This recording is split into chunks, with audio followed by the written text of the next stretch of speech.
দেখুন বন্ধুরা, যদি মনে করেন আপনাদের কাছে পুরনো এমনি একটা ইউএসবি কেবল আছে, মানে জ্যাক আছে, এমনি তার দেওয়া, তো আমার কাছে যেমন ছিল, আমি করেছিলাম কি, এমনি একটা পুরনো চার্জার নিয়েছি, চার্জারের মধ্যে এটাকে ফিট করে নিয়েছি, এখান থেকে আমি লাইন বার করে নিয়েছি, লাইন বার করে নিয়ে আমি তারটাকে লম্বা করে নিয়েছি।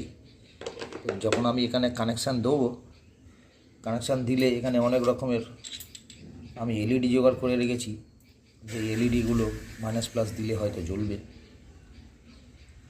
এই দেখুন,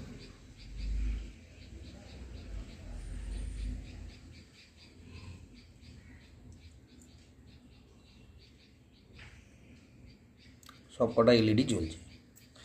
তো সুতরাং বন্ধুরা, আমি যদি এখন এমনি করি যে এই তারটা এখানটায় এই জুড়ে দিলাম, এখানে একটা এরকমভাবে তার জুড়ে দিলাম, ওরকমভাবে এদিকে একটা লাইন পাচ্ছি, এখানেও একটা তার জুড়ে দিয়ে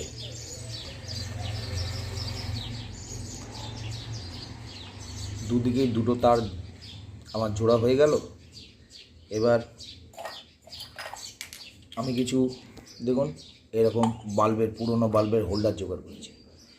ধরুন এইটা ঠিক মতো যদি আমি কানেকশান করে আমি এটার মধ্যে নিয়ে এসে ডাইরেক্ট যদি আমি এরকমভাবে হোল্ডারে লাগিয়ে দিতে পারি, তাহলে আমার যে হোল্ডারের দুটো পয়েন্ট আছে, এখানে একটা পয়েন্ট, এখানে একটা পয়েন্ট, বা এধারে একটা পয়েন্টে আমি টাচ করলাম, আর এখানে একটা টাচ যদি আমি করতে পারি, তাহলে এই বাল্বটা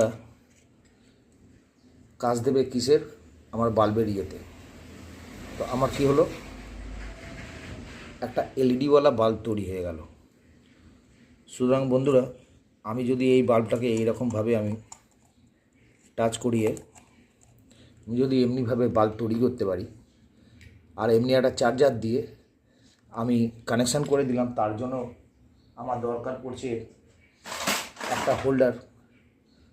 আমি যদি বাল্বটাকে এইরকমভাবে হোল্ডারে ফিটিং করে দিলাম, তো আমি এখান থেকে যদি চার্জারের তারটা দুটো পয়েন্টে যদি আমি দিয়ে দিলাম, তাহলে আমার এইরকম একটা চার্জারে খুব সহজেই একটা বাল্ব জ্বলে যাবে, যেটা 4.5 থেকে 5 ভোল্ট সাপ্লাই দেয়। আমার এমনি বাল্ব তৈরি করতে আমার কোনো অসুবিধা নেই। আমি এমনি 5 ভোল্টের এমনি একটা এলইডি কিনে নিলাম, কিনে নিয়ে 5 টাকার মধ্যে বাল্ব আমি বানিয়ে দিলাম।